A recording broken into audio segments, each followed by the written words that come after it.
오늘 오전 예배에는 아브라함, 믿음의 조상 아브라함이 나왔는데 오후 예배는 나만 장군이 나옵니다. 제가 제일 좋아하는 나만 장군입니다. 그래서 오늘 메시지를 나만 장군을 배경으로 해서 하나님의 능력을 체험하려면 라는 제목으로 말씀을 전해드리겠습니다. 요즘 우리 삶에 화두가 하나 있죠. 다들 아시다시피 코로나 바이러스입니다. 코로나 이전의 삶과 이후의 삶으로 나뉜다고 할 정도로 큰 영향을 미쳤습니다. 우리는 무난하고 평탄한 삶을 살길 원합니다. 그러나 코로나 바이러스처럼 전혀 예상치 못한 어둠의 그림자가 우리를 찾아오곤 합니다. 오늘 본문의 나만 장군은 한 시대를 풍미한 전쟁 영웅이었습니다. 하나님이 함께 하셔서 전쟁에서 큰 승리도 맛보았지요. 세상에 부를 것 없었던 나만에게 어둠의 그림자가 찾아왔어요. 바로 나병입니다. 당시 나병은 불치병이요 부정한 병이었습니다. 사회에서 격리당하고 외면당했어요. 요즘 코로나 확진자처럼 말이죠. 나만 장군은 유명인이라서 공개적으로 숙덕 그림을 당했을지도 몰라요. 세상에 말이야, 나만 장군이 나병에 걸렸대. 숙덕. 이제 나만 장군은 나자만 들어도 얼굴 인상이 찌푸려졌을 거예요. 그의 인생은 한마디로 꼬여버렸어요. 그런데 놀라운 반전이 일어납니다. 꼬인 인생에서 하나님의 능력을 체험하는 인생으로 바뀌게 됩니다. 여기에 혹시 꼬인 인생에 문제가 있으신가요? 이 시간 하나님의 능력을 체험하는 여정 속으로 여러분을 초대합니다. 첫 번째, 성령님의 음성을 들어야 합니다. 1절에서 4절입니다. 오늘 본문은 북이스라엘과 인접한 아람, 시리아 지역을 배경으로 하고 있습니다. 5장 3절을 다시 한번 읽겠습니다. 같이 읽겠습니다. 그의 여주인에게 이르되 우리 주인이 사마리아에 계신 선지자 앞에 계셨으면 좋겠나이다. 그가 그 나병을 고치리라 하는지라. 이걸 제가 경상도 버전으로 한번 해보겠습니다. 주인님, 보이소. 우리 동네에 엘리사란 하나님의 선지자가 있어야 짱입니다. 장군님 보고 한번 가보라 하이소. 병이 싹 사라질 겁니다. 하나님은 이 어린 소녀의 입을 통해 나만을 구원할 계획을 알리십니다. 그리고 여주인은 남편 나만에게 이 사실을 알리고 나만 장군은 아람 왕에게 이 사실을 알립니다. 그런데 우리가 생각해 보면 나만 장군이 이 어린 소녀의 말을 신뢰하는 게 쉬울까요? 우리가 직장에서 경력 사원을 채용할 때 이전 직장에서 어떠했는지 평판조회, 레퍼런스라 하죠. 평판조회를 합니다. 이전 직장에서 성실하게 일했는지, 착실한지, 그리고 대인 유대 관계가 좋은지 확인을 합니다. 그럼 이 어린 소녀는 어떠합니까? 성경 본문에 나와 있는 것처럼 아마 길거리에서 재미있게 놀고 있다가 봉변당해서 끌려와서 여주인의 종이 된 것 같습니다. 이 어린 소녀의 말을 믿고 행동하는 것은 우물가에 숭늉을 찾는 것처럼 무모해 보입니다. 그러나 나만 장군은 이 어린 소녀 너머에 있는 하나님을 바라보았습니다. 그러자 자신의 병이 나을 수 있다는 믿음이 생긴 것입니다. 성령 하나님은 다양한 방법으로 우리에게 이야기하십니다. 성경에 기록된 하나님의 말씀으로, 때론 설교 말씀이나 방송이나 주위 환경이나 주변 사람을 통해 이야기하십니다. 사도행전 9장을 보면 아나니아가 바울에게 구원의 확신을 심는 장면이 나옵니다. 아랫사람이 윗사람에게, 성도가 목회자에게, 부하가 직장 상사에게, 자녀가 부모님에게, 그리고 부부 사이의 권면의 말씀에도 성령 하나님의 메시지가 있을 수 있습니다. 혹시 꼰대라고 들어보셨죠? 요즘 꼰대는 나이를 불문합니다. 젊은 꼰대도 되게 많아요, 요즘은. 꼰대의 속성 중 하나가 자기 생각이 강하다는 거예요. 자기 나름대로 성공 방정식이 있어요. 그래서 자기와 다른 의견이나 생각을 누가 이야기하면 본능적으로 방어막이 쳐지고 귀와 눈이 닫혀버려요. 제가 한 몇 달 전에 직장에서 겪은 일인데 바로 차석 부하 직원과 대판 싸운 적이 있어요. 근데 싸우고 난 다음에 본능적으로 그 사람에 대해서 마음이 닫혀버리고 그 사람이 뭔 말을 해도 귀에 안 들어오더라고요. 근데 제가 그 사이가 벌어졌는데 오랫동안 이 불편한 관계를 지속시키고 방치를 한 적이 있습니다. 그때 제 제일 말단 직원이 저보고 화해하는 게 어떻겠어요? 하고 근데 그게 제가 성령님의 음성으로 들리더라고요. 그래서 그때 제게 부끄러워가지고 제가 얼굴이 뜨거운 적이 있었습니다. 우리가 성령님이 어떤 방법으로 이야기할지는 아무도 알 수가 없고, 특히 성령님이 나와 다른 생각, 나와 다른 방식으로 이야기할 때가 많다는 것이 우리가 성령님의 음성을 듣기가 힘든 경우가 많이 생깁니다. 그래서 우리가 부족함을 인식을 하고 겸손하게 성령님의 음성의 귀를 쫑긋 기울일 수밖에 없습니다. 성령님의 음성을 듣는 것이 하나님의 능력을 체험하는 첫 번째 관문을 여는 것입니다.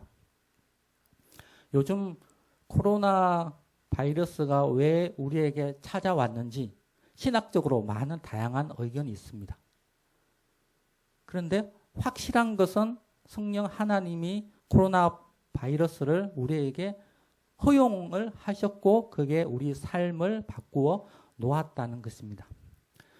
그래서 특히 제가 많이 깨닫는 게 우리가 이렇게 함께 예배드리고 기도하고 찬양하는 것이 얼마나 소중한 일인가, 이것을 지금 성령 하나님께서 우리에게 가르쳐 주고 있다고 저는 생각을 하고 있습니다. 이 자리에 함께 모여서 예배드리는 여러분을 하나님의 이름으로 축복합니다. 두 번째, 파트 2입니다. 의지하고 있는 것은 믿음으로 내려놓습니다. 5절에서 11절까지입니다. 이제 나아만 장군은 이스라엘 왕을 만나러 갑니다. 그의 발걸음은 너무너무 가벼웠어요. 콧노래가 절로 났어요. 왜냐? 이제 이 지긋지긋한 나병에서 나음을 받을 수 있다는 소망이 생겼습니다. 특별히 그에게는 히든카드 2개가 있었어요. 5절을 다시 한번 읽겠습니다. 아람 왕이 이르되 갈지어다. 이제 내가 이스라엘 왕에게 그를 보내리라. 나만이 곧 떠날 새 은 10달란트와 금 6,000개와 의복 10벌을 가지고 가서, 나만 장군에게는 아람 왕의 친서가 품에 있고 굉장한 보물이 있습니다. 이 보물을 메시지 성경에는 어떻게 표현하고 있냐면 은 340kg, 금 68kg, 의복 10개 이렇게 되었습니다. 요걸 제가 요새 시세로 환산해 보니까 50억이나 되더라고요. 50억. 그러니까 남한 장군이 얼마나 의기양양했겠습니까? 그래서 남한 장군이 이걸 의기양양하게 왕의 친서를 이스라엘 왕에게 보내줍니다. 그런데 이스라엘 왕의 반응이 어떠합니까? 그 7절을 다시 한번 읽겠습니다. 네, 7절 같이 읽겠습니다. 이스라엘 왕이 그 길을 읽고 자기 옷을 찢으며 이르되 내가 사람을 죽이고 살리는 하나님이냐? 그가 어찌하여 사람을 내게로 보내 그의 나병을 고치라 하느냐? 너희는 깊이 생각하고 저 왕이 틈을 타서 나와 더불어 시비하려 함인 줄 알라 하니라. 이스라엘 왕은 나병이 불치병이라는 것을 알고 있었어요. 그래서 아람 왕이 불치병인 나만 장군을 보내 자기에게 시비를 건다고 지금 오해를 하는 장면이 나옵니다. 나만 장군은 전혀 예상하지 못했겠죠. 일이 털어지고 나만 장군은 급 당황을 했을 겁니다. 그런데 여기서 끝난 게 아니에요. 이제 뒷부분에 보면은 나만 장군이 엘리사를 자기 병사와 군대와 병거를 데리고 엘리사 집으로 가는 장면이 나옵니다. 그리고 나만 장군은 엘리사 집 앞에서 엘리사가 나오기를 기다립니다. 11절을 한번 보시면은 나만 장군은 엘리사가 문 밖에 나와서 자기 상처 부위에 손을 흔들며 여호와 이름을 불러서 자기 병을 낫기를 원합니다. 소위 이제 안수 기도를 해서 자기 병이 낫기를 원합니다. 그런데 엘리사는 자기의 종을 보내서 이게 사자라고 나왔는데 종입니다. 자기 종을 보내서 나만 장군에게 요단강에 내려가서 7번 몸을 씻으면 자기 병이 회복될 것이라는 메시지를 전합니다. 이스라엘 왕도 나만 장군을 직접 대면했는데 엘리사는 자기 종을 보내 메시지를 전한 것입니다. 이걸 요즘 표현으로 제가 바꿔보면 사람이 문 밖에 나와서 초인종을 띵동 누르는데 문을 안 열어주고 틱 문자 메시지를 보내는 그런 일종의 문전박대 현상이 지금 일어난 것입니다. 여러분들 같으면 빈정상하겠죠. 저 같으면 그래 니 똥 굴다 하고 그렇게 아마 돌아갔을 수도 있지 않았을까. 특히 엘리사가 하나님의 종이잖아요. 하나님의 종이 문전박대했을 때 엘리사는 아마 저 사람이 자기가 나병 환자라서 직접 만나기를 꺼려하는가 하는 자의식이 생겼을 수도 있습니다. 지금 나만 장군에게는 자존심이 구겨지고 자기 마음에 상처가 난 큰 사건이었어요. 그런데 왜 하나님이, 특히 사랑의 하나님이 왜 나만에게 상처를 내면서까지 이렇게 했을까? 저는 의문이 들더라고요. 근데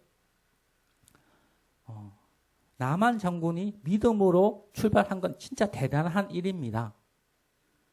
그런데 한편으로 나만 장군은 자기가 의지하는 게 있었는데 그게 아람 왕의 친서와 50억이나 되는 보물이었어요. 그리고 자기가 그 유명한 나만 장군이라는 프라이드가 있었어요. 하나님은 안타깝지만 나만 장군의 마음에 자존심에 상처를 내면서까지 하나님 이외에 의지하는 것을 내려놓게 하신 겁니다. 이것이 하나님의 능력을 체험하는 두 번째 비결입니다. 우리가 갓난아기를 볼 때 갓난아기가 그런 말을 배울 때 첫발 내리는 거 진짜 중요하죠. 그런데 첫발을 내린다고 해서 앞으로 나갈 수는 없습니다. 두 번째 발을 떼야 되는데 그렇게 하기 위해서 부모님들이 앞에서 막 박수 치고 막 이제 그 애를 이제 부모를 의지해서 한 발자국 더 떼게 하는 게 그게 이제 두 번째 발자국인데 이게 자기를 의지하고 있던 걸 내려놓고 하나님을 의지하고 믿음으로 나가는 그게 이 두 번째 발자국입니다. 제가 제 간증을 잠시 조금만 하겠습니다. 저는 그러니까 요즘은 아버지란 존재가 진짜 별 볼 일 없는 찬밥 신세잖아요. 그 투명 인간 취급 당하는데 제가 어릴 때는 아버지가 저희 집에 왕초였어요. 왕초. 저희 집은 항상 왕초라 그래서 왕초가 뭔지 모르시죠? 독재자, 그러니까 우두머리 그런 존재였습니다. 저희 아버님이 물 하면 빨리 뛰어가서 물에 떠와야 되는 그러한 제가 어린 시절을 보냈습니다. 제가 아버지를 싫어했겠어요? 좋아했겠어요? 불만 있겠어요? 없겠어요? 네. 그래서 저는 아버지에 대한 반감이 좀 많았습니다. 그런데 제가 청소년 길을 넘어서 가지고 아버님 직장 회사가 그만두시고 아버지가 실업자가 되셨어요. 근데 제가 기억하기로 한 2년 정도 집에 계셨어요. 제가 그때 좀 충격을 먹었던 게 그렇게 저희한테는 되게 왕초같이 당당하고 때는 저희 무섭게 굴던 아버지의 뒷모습이 너무 연약하고 의기소침하고 불쌍해 보였어요. 그때 제가 생각했던 게 가장은 직업과 돈이 있어야 된다. 제가 그때 뇌리에 엄청 꽂혔습니다. 제가 예수님을 대학 때 만났는데요. 그래서 제가 UBF라고 혹시 들어보시는 모르겠는데 UBF에서 제가 대학교 4학년 때 만났습니다. 그때 양가는 다 예수님을 안 믿는 집안이었고 그러다 보니까 진짜 지하 새방에서 시작했습니다.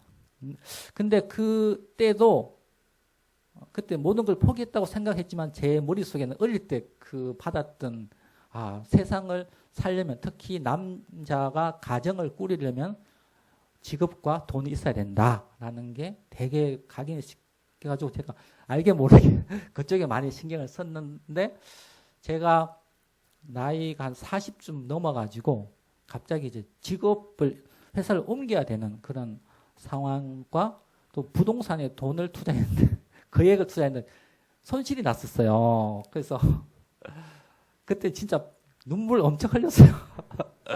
하나님 어찌합니까? 좀 저를 구원해 주세요. 제가 UBF는 오직 말씀 귀에 못이 봐도 말씀입니다. 뭐 기도는 뭐 하면 좋지. 성령 들어봤는데 뭐 하는 물건이지? 막 그런 제가 살았기 때문에 제가 기도원이란 걸 가본 적이 잘 없었는데 그때는 진짜 기도 많이 갔어요. 가서 뭐 그냥 잘못했습니다. 회개를 많이 하고 다녔죠.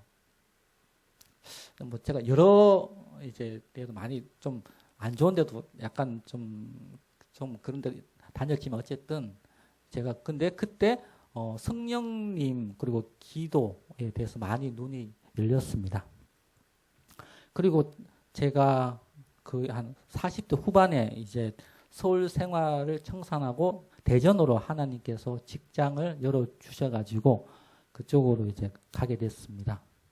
제가 한 1년 정도가 지금부터 한 5년 전인데요. 그때 한 1년 정도 지나니까 이제 그 대전이라는 게 시골이거든요. 서울하고 다릅니다. 그래서 시골이어서 이제 어느 1년 정도 지나니까 할 일이 없어요. 근데 이제 영적으로 또 이제 좀 하잖아. 뭔가 이제 충전을 할 때 저희 이제 신정혜 전도사님이 그 신학대학원을 소개를 시켜줬습니다. 그래서 가니까 처음에는 긴가민가 했는데 근데 가니까 너무너무 좋은 거예요. 그게는 여기 참빛 교회 성도님처럼 되게 영적으로 그 하나님께 되게 신실하고 올인하고 충성된 분들이 많았어요. 그래서 제가 그분들하고 교제하면서 하나님과 되게 가까이 지내는 그런 삶을 살았습니다.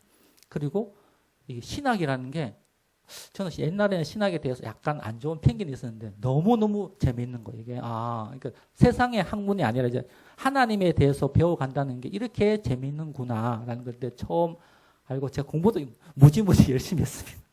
그래서 이번에 이제 박사 과정에 이제 들어가게 됐는데 제가 이제 50이 좀 넘었는데 하나님은 항상 막다른 골목에서 길을 열어주시고 그리고 항상 합력해서 선을 이루신다. 제가 참 많은 그 부분 은혜를 받고 있습니다. 제가 하나님은 하나님 이외에 의지하는 것을 분명하게 내려놓게 하시고 그 방법이 때로는 눈물 나게 할 때가 있지만 저는 그게 하나님이 허용하시는 거는 비록 사랑의 하나님이지만 허용하시는 것은 우리가 더욱더 하나님께 가까이 가게 함임을 믿습니다. 네, 세 번째 하겠습니다. 네, 하나님의 은혜의 강에 자신을 던져야 합니다. 12절에서 14절까지입니다. 나만 장군은 엘리사가 나를 이렇게 무시할 수 있는가? 어떻게 하나님의 종이 이렇게 할 수 있는가? 자기가 나만 장군인데 그래서 이 보면 분노 계지가 폭발을 합니다. 우리가 알다시피 한번 분노가 폭발하고 마음에 구멍이 나면 그걸 추스리는 게 진짜 어렵습니다. 그래서 나만 장군도 집으로 가! 하고 이제 발길을 돌립니다. 이때 자기 병사 부하가 장군님! 한 번 더 엘리사의 말을 들어 보이소! 라고 합니다. 나만 장군은 상처받기를 거부하고 능력의 하나님을 바라보고 기다립니다. 나만 장군이 진짜 위대한 게 우리가 신앙생활을 하다 보면 마음의 상처, 특히 사람, 목회자, 성도끼리 이 상처가 나면 회복하기가 진짜 어려워서 믿음의 길을 떠난 사람을 제가 진짜 많이 봤습니다. 저도 예전에는 그 훌륭한 제가 이제 신앙생활을 하면서 신앙집을 많이 보다 보니까 그 위대한 믿음의 사람의 발자취하고 그런 롤 모델을 많이 찾고 그런 사람에게 되게 관심이 많았는데 어느 순간에 제가 생각이 바뀌었어요. 왜냐하면 이 사람들이 그러니까 이 교회를 떠나는 이유 중에 상당 부분이 마음의 상처를 입었는데 누가 입었냐면 이 교회에 있는 사람한테 입었다는 거예요. 그래서 교회를 안 나가신다고 하더라고요. 근데 그거를 그대로 두면은 안 됩니다. 상처받기를 왜냐면 그래서 우리는 그게 사탄 마귀가 하는 지식 때문에 사탄 마귀의 이름을 명하노니 떠날지어다. 그걸 계속 이제 나의 그 구멍난 상처가 믿음의 길을 가는 데 있어서 방해할 때 그걸 물리쳐야 합니다. 근데 나만 장군은 그걸 했다라는 게 저는 되게 이분이 우리가 배우고 존경할 부분이다라고 생각을 합니다. 자, 이제 나만 장군은 요단강으로 갑니다. 그 발걸음은 절대 가벼운 발걸음은 아닙니다. 그냥 나만 장군은 겉옷, 그러니까 입고 있던 겉옷을 이제 벗기 시작합니다. 아마 상처가 허물허물해져서 그거를 남한테 안 드러내 보기 위해서 꽁꽁 쌌을 겁니다. 그 옷을 벗을 때 분명 손이 팍 아마 떨렸을 겁니다. 이 옷을 벗을 때 아마 수치심이 자기한테 밀려왔을 겁니다. 이 사람들이 나만 장군 한 명만 보고 있잖아요. 얼마나 수치심을 느꼈을까요? 아마 나만 장군은 다시 옷을 입고 싶지 않았을까요? 내가 이렇게까지 해야 하는가?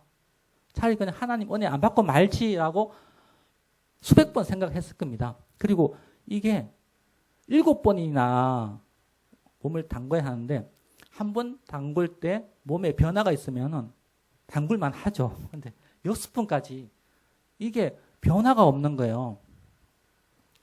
진짜 이러다가 쪽만 팔고 진짜 아무것도 안 되는가 하는 그런 어떤 불안감이 아마 밀려왔을 겁니다. 진짜 내가 똥 밟았나 아마 그런 생각이 들었을 수도 있을 정도라고 저는 생각을 합니다.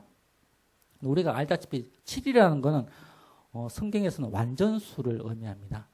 그래서 이제 하나님은 나만 장군이 완전한 순종을 하기를 원했습니다. 나만 장군은 끝까지 7번 몸을 담궈서 하나님의 능력을 체험하고 병이 낫게 됩니다.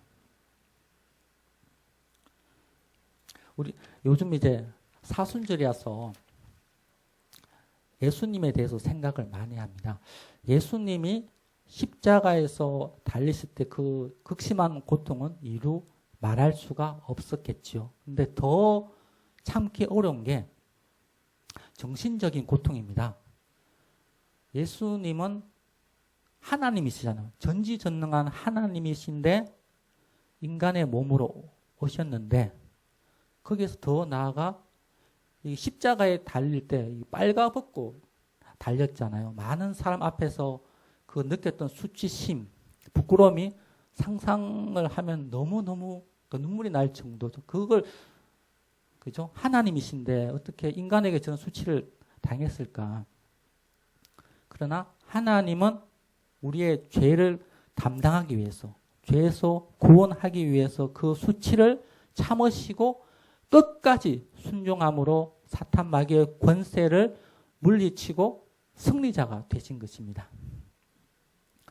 우리는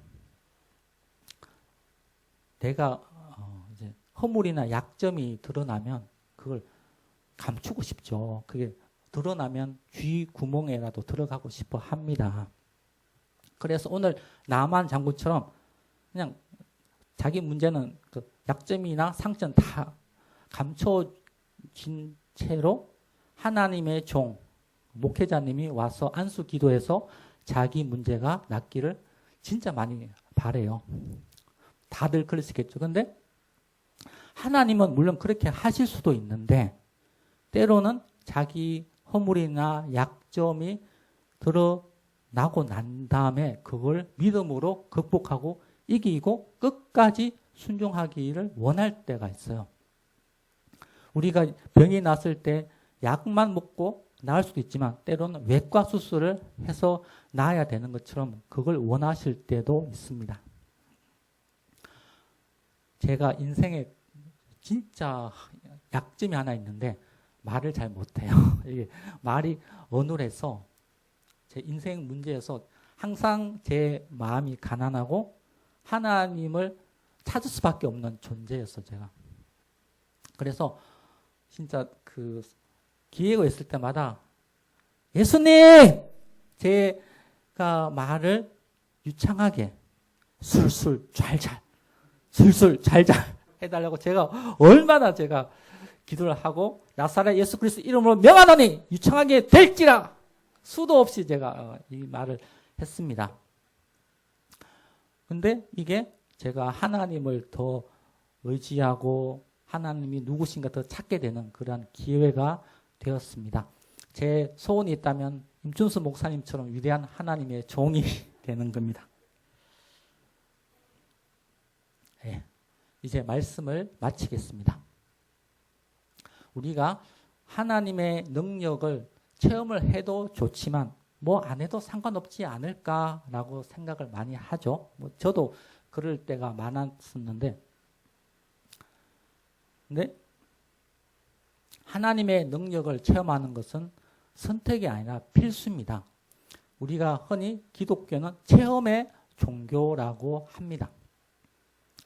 하나님이 우리를 죄에서 구원하신 그 기적은 물론 우리가 언급 안 해도 그게 최고의 기적입니다. 그리고 우리는 그 구원의 은혜만 가지고 살 수도 있습니다. 그런데 우리 하나님이 우리가 하나님의 능력을 체험하기를 원하십니다. 성경에 왜 그 많은 수많은 기적의 예시가 있을까요? 하나님은 우리가 세상을 넉넉하게 이기기를 원하십니다. 우리가 하나님의 능력을 체험할 때만 하나님이 살아계심을 믿습니다. 이 시간 성도님들이 하나님의 능력을 체험하는 귀중하고 복된 시간이 되기를 간절히 기도합니다. 예, 마치겠습니다.